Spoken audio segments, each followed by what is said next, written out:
Di keheningan malam yang sunyi, aku bersimpu di hadapan-Mu ya Ilahi. Dengan beban yang menghimpit dada dan air mata yang jatuh tak terasa, aku hanyalah hamba yang lemah tanpa pertolongan-Mu.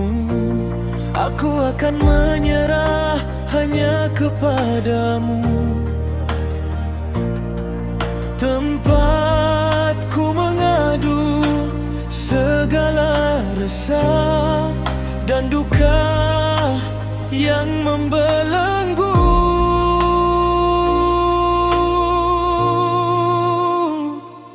Ya Allah, cabutlah kesusahan dalam hidupku. Terangkanlah jalan yang kini gelap membiru. Gantikanlah derita dengan ketenangan jiwa. Hanya Engkau yang Maha Pengasih, lagi bijaksana.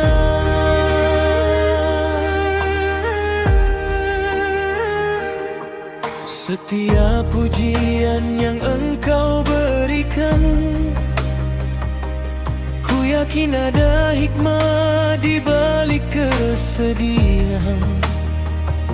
Namun hati ini terkadang merasalah, la ilaha illallah, Engkaulah sandaranku.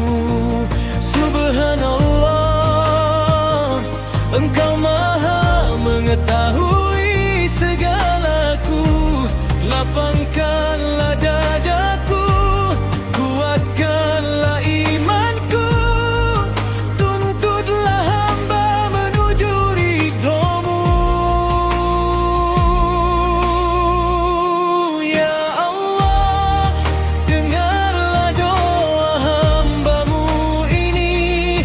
Amin ya Rabbal Alamin.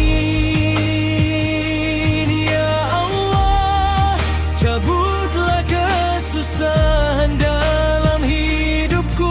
Terangkanlah jalan yang kini gelap membiru.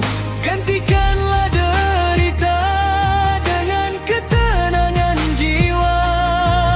Hanya Engkau yang Maha Pengasih, lagi bijaksana.